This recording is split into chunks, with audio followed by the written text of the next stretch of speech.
عليكم ورحمة الله وبركاته.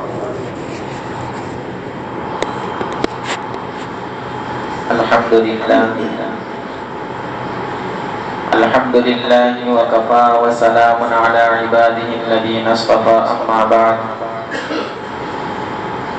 أعوذ بالله من الشيطان الرجيم. بسم الله الرحمن الرحيم. وإذ جعلنا البيت مثابة للناس وأمنا واتخذوا من مقام إبراهيم مصلى وعهدنا إلى إبراهيم وإسماعيل أن طهر بيتي للطائفين والعاكفين والركع السجود. صدق الله العلي العظيم. وقال عن عائشة رضي الله تعالى عنها أن النبي صلى الله عليه وسلم كان يعتكف العشر الأواخر من رمضان حتى توفاه الله ويعتكف أزواجه من بعده. متفق عليه. اللهم صل على سيدنا محمد في أول كلامنا. اللهم صل على سيدنا محمد في أوسط كلامنا. اللهم صل على سيدنا محمد في آخر كلامنا. میرے قابل عزت احترام بزرگوں، بھائیوں اور دوستوں، اللہ رب العزت کا بے انتہا احسان و کرم ہے کہ رب تعالیٰ نے مجھے اور آپ کو رمضان المبارک جیسا اہم مہینہ عطا فرمایا. رب تعالیٰ کا بے انتہا احسان و کرم. اور رمضان المبارک کا ایک عشرہ مکمل ہو چکا ہے اور ہم دوسرے عشرے کے اندر داخل ہو چکے ہیں اور انشاءاللہ آئندہ تیسرے عشرے میں بھی داخل ہو جائیں گے، جس سے جو عبادت ہو سکے ہر بندہ اپنی طاقت کے اعتبار سے، اپنی استطاعت کے اعتبار سے رب تعالیٰ کے حضور ذکر و اذکار کی پابندی کر رہا ہے، عبادتوں کو انجام دے رہا ہے، تلاوت کلام اللہ کر رہا ہے. لیکن شریعت اسلام میں جو رب تعالیٰ نے عبادتیں مقرر کی ہیں، ان میں سے بعض عبادتیں وہ ہیں جو عاشقانہ انداز میں ہوتی ہیں، جو عبادتیں انجام دی جاتی ہیں، بعض وہ عاشقانہ عبادتیں ہوتی ہیں. انہی عبادتوں میں سے ایک عبادت ہے اعتکاف. اعتکاف کیا ہے؟ اعتکاف لغت میں کہتے ہیں، لغت کی تعریف کو اگر اٹھا کر دیکھا جائے تو اعتکاف کہتے ہیں ٹھہرنے کو اور رکنے کو. اور دوسری تعریف دیکھی جائے تو اپنے نفس کو پابند بنانے کا نام اعتکاف ہے. اگر عام زبان کے اندر اس کی تعریف کرنا چاہے تو اعتکاف کی یہ تعریف معلوم ہوتی ہے کہ رب تعالیٰ کی خوشنودی کے خاطر نیز اس کی عبادت اور ذکر و اذکار کو کرنا مخصوص طریقے سے اور ایک خاص مدت تک اور مسجد میں قیام کرنے اور رکنے کا نام اعتکاف ہے. چنانچہ رب تعالیٰ نے کلام مجید کے اندر فرمایا ہے وَإِذْ جَعَلْنَا الْبَيْتَ مَثَابَةً لِلنَّاسِ وَأَمْنًا وَاتَّخِذُوا مِن مَّقَامِ إِبْرَاهِيمَ مُصَلًّى وَعَهِدْنَا إِلَى إِبْرَاهِيمَ وَإِسْمَاعِيلَ أَن طَهِّرَ بَيْتِيَ لِلطَّائِفِينَ وَالْعَاكِفِينَ وَرُكَّعِ السُّجُودِ. یاد کرو اس وقت کو جب ہم نے کعبۃ اللہ کو لوگوں کی جمع ہونے کی جگہ متعین کیا اور مقام ابراہیم کو جائے نماز بنایا، نماز پڑھنے کی جگہ بنایا، اور ہم نے ابراہیم اور اسماعیل سے اس بات کا عہد لیا کہ وہ خانہ کعبہ کو پاک و صاف رکھیں، نماز پڑھنے والوں کے لیے، طواف کرنے والوں کے لیے اور اعتکاف کرنے والوں کے لیے. اس اسی طریقے سے اللہ کے نبی صلی اللہ علیہ وسلم کے سلسلے میں دیکھا جائے تو اللہ کے نبی صلی اللہ علیہ وسلم عشر اخیر کا، رمضان المبارک کے آخری 10 دنوں کا اعتکاف کیا کرتے تھے، یہاں تک کہ اللہ کے نبی صلی اللہ علیہ وسلم کی وفات ہوئی۔ ثم اعتکف ازواجہ من بعد، اس کے بعد اللہ کے نبی صلی اللہ علیہ وسلم کے بعد ازواج مطہرات اعتکاف کیا کرتے تھے۔ اعتکاف کی احادیث مبارکہ کے اندر بڑی فضیلت آئی ہے۔ اعتکاف کوئی معمولی شے نہیں ہے۔ آہستہ آہستہ ہمارے معاشرے سے اعتکاف کرنے والے افراد کم ہو رہے ہیں، جبکہ اس کی فضیلتیں بڑی آئی ہیں، احادیث کے اندر موجود ہیں، اور کلام مجید کے اندر بھی رب تعالیٰ نے اس کی طرف اشارہ فرمایا ہے۔ اعتکاف میں بیٹھنے والا گناہوں سے محفوظ ہو جاتا ہے۔ اسی طریقے سے اعتکاف کے اندر جو بیٹھتا ہے اس کے لیے ہر وقت نماز کا ثواب لکھا جاتا ہے۔ ہمیں بارہا سنتے ہیں کہ آدمی جب ایک نماز سے دوسری نماز کے انتظار میں بیٹھا رہتا ہے تو اس کے لیے نماز کا ثواب لکھا جاتا ہے، اور اعتکاف میں بیٹھنے والا تو اللہ کی عبادت کے اندر مشغول ہوتا ہے، وہ تو انتظار صلاح کے اندر پہلے ہی سے موجود ہوتا ہے، تو اس کو نماز کا ثواب لکھا جاتا ہے۔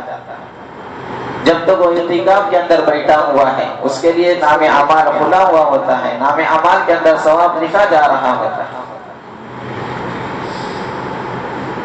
علامہ عطا خراسانی رحمۃ اللہ علیہ فرماتے ہیں کہ اعتکاف کرنے والے کی مثال اس شخص کی سی ہے جو اللہ کے در پر پڑا ہو، اور اللہ رب العزت کے در پر پڑا رہ کر زبان حال سے یوں کہہ رہا ہو کہ میں اس وقت تک اے اللہ تیرے در سے نہیں ہٹوں گا جب تک کہ تو میری مغفرت نہ کر۔ اعتکاف میں بیٹھنے والا زبان حال سے تو یوں ہی کہتا ہے، بلکہ زبان حال سے یوں نہیں کہتا ہے، لیکن اس کا منشا یہی ہوتا ہے کہ جب تک رب تعالیٰ مغفرت نہ کر دے میں یہاں سے اٹھنے والا نہیں۔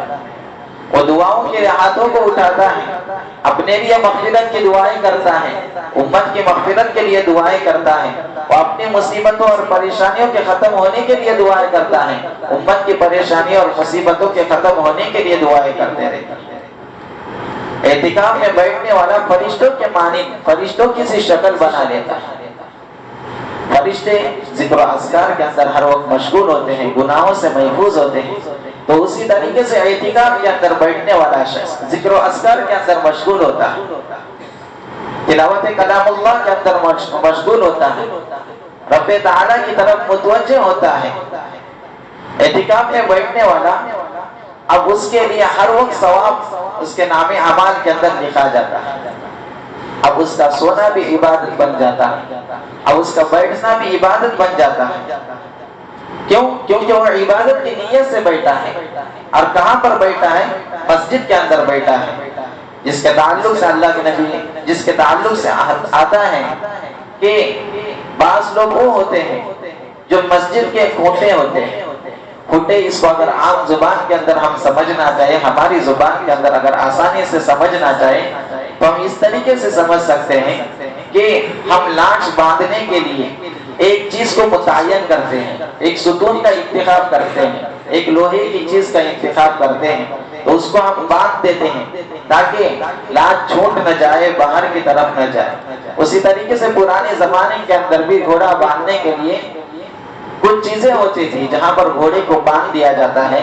اسی طریقے سے بعض لوگ وہ ہوتے ہیں جو مسجدوں کے کھوٹے ہوتے ہیں، مسجدوں کے میخے ہوتے ہیں، اور جب یہ مسجد سے کسی ضرورت کی وجہ سے باہر چلے جاتے ہیں تو فرشتے ان کو تلاش کرتے رہتے ہیں، کیونکہ جو مسجد کا عادی ہوتا ہے، مسجد کے اندر ہمیشہ بیٹھنے والا ہوتا ہے، اس کے ارد گرد فرشتے بیٹھے ہوتے ہیں، فرشتے ہم نشینی اختیار کرتے ہیں، اور جب یہ شخص مسجد سے باہر چلا جاتا ہے تو فرشتے ان کو تلاش کرتے رہتے ہیں کہ فلاں آدمی کہاں گیا، تو اس کی تلاش کے اندر نکل جاتے ہیں۔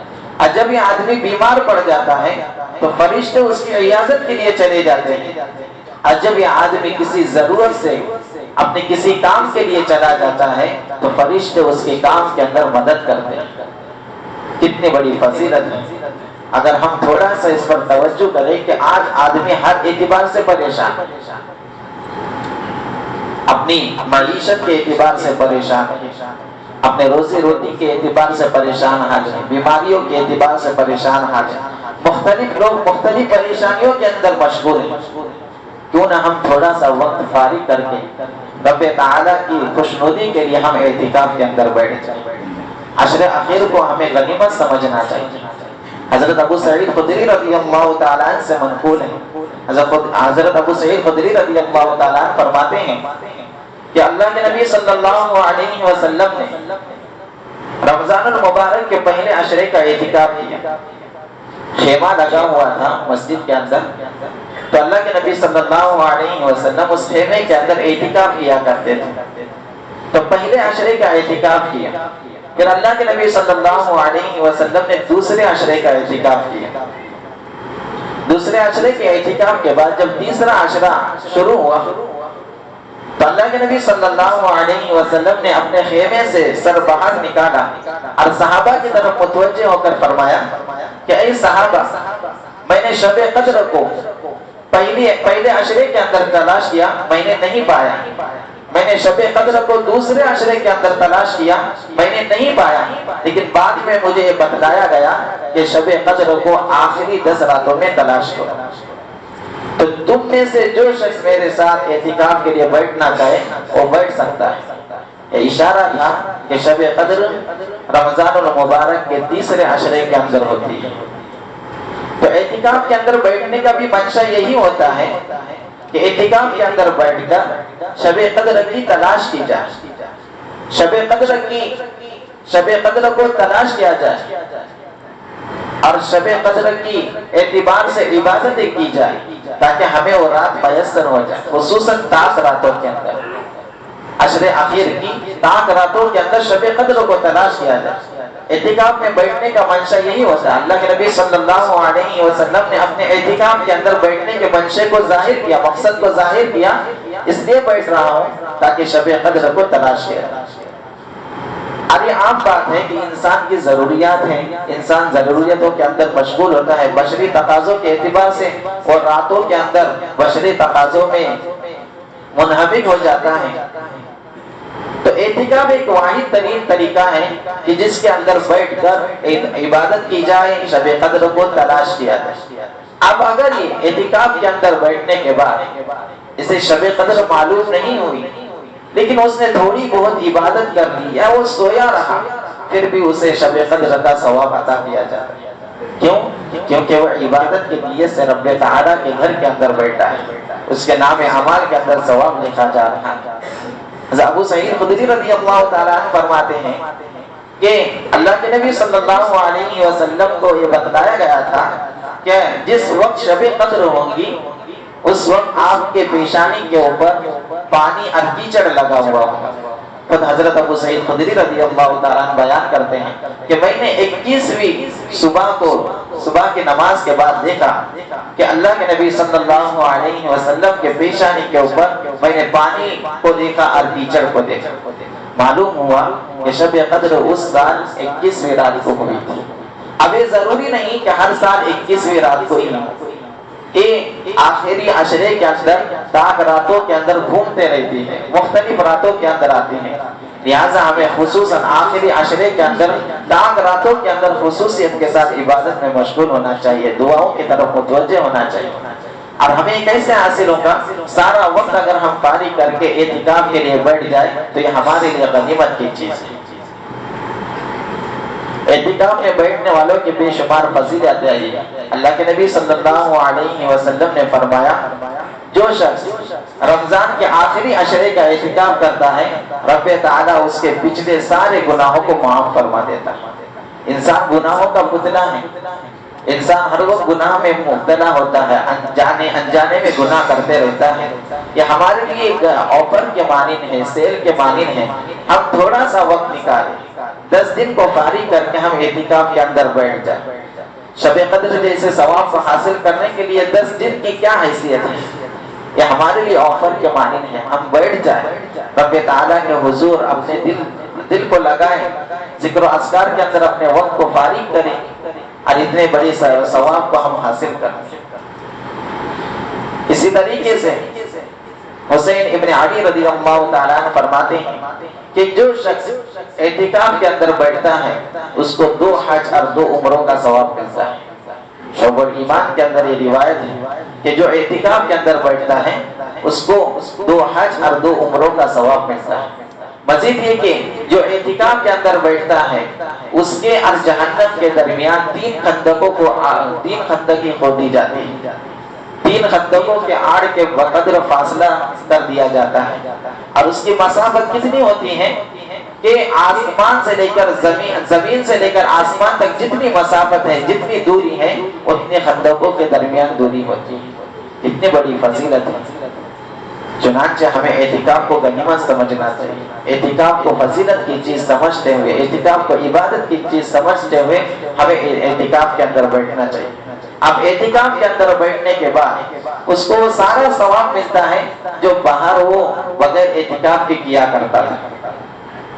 کہ اعتکاف کے اندر بیٹھنے کے بعد جو چیزیں ہوتی ہیں، نیک کام ہوتے ہیں، وہ اعتکاف کے اندر بیٹھنے والا نہیں کر سکتا ہے، لیکن اس کو اس کا ثواب عطا کیا جاتا ہے۔ مثال کے طور پر ایک شخص غریبوں کی امداد کرتا تھا، باہر غریبوں کے گھر پر جاتا تھا، لوگوں کی امداد کیا کرتا تھا، لیکن اب اعتکاف کے اندر بیٹھ گیا، اب وہ چیز نہیں کر رہا ہے، لیکن رب تعالیٰ اس کو اس کا ثواب عطا کر رہا ہے۔ بعض لوگ ہوتے ہیں جنہیں عیادت کرنے کا ہر دن عیادت کرتے ہیں، عادت ہوتی ہے کہ ہر دن کسی نہ کسی مریض کی عیادت کی جائے، لیکن اب وہ اعتکاف کے اندر بیٹھ گیا، اب اسے عیادت کرنے کا موقع نہیں، لیکن رب تعالیٰ اس کو اس عیادت کا ثواب بھی عطا فرماتا ہے۔ اسی طریقے سے کسی شخص کی عادت ہوتی ہے کہ وہ کسی عالم دین یا بزرگ کے مجلس کے اندر بیٹھتا ہے، ہر وقت حاضری لگاتا ہے، لیکن اب اعتکاف میں بیٹھنے کی وجہ سے وہ نہیں کر سکتا ہے، لیکن رب تعالیٰ اس کو اس کا ثواب عطا کرتا ہے۔ اسی طریقے سے اگر کوئی تعلیم حاصل کرنے کے لیے یا تبلیغ کے لیے باہر چلا جاتا ہے، لیکن اب وہ اعتکاف کے اندر بیٹھنے کی وجہ سے وہ کام نہیں کر سکتا ہے، لیکن رب تعالیٰ اس کو اس کا بھی ثواب عطا فرماتا ہے۔ یعنی جگہ پر بیٹھتے ہوئے رب تعالیٰ اس کو ان ساری چیزوں کا ثواب عطا فرماتا ہے جو باہر کی طرف کیا کرتا ہے۔ تو اعتکاف کی بڑی بڑی فضیلتیں آئی ہیں، اسے غنیمت سمجھنا چاہیے، اور زیادہ سے زیادہ لوگ اعتکاف کے اندر بیٹھنے کی فکر کریں۔ تو سب انشاءاللہ اس کا ارادہ کرتے ہیں۔ رب تعالیٰ کی سنی باتوں کے اوپر مجھے بھی اور آپ کو بھی عمل کرنے کی توفیق عطا فرمائے۔ آمین۔ وآخر دعوانا الحمدللہ رب العالمین۔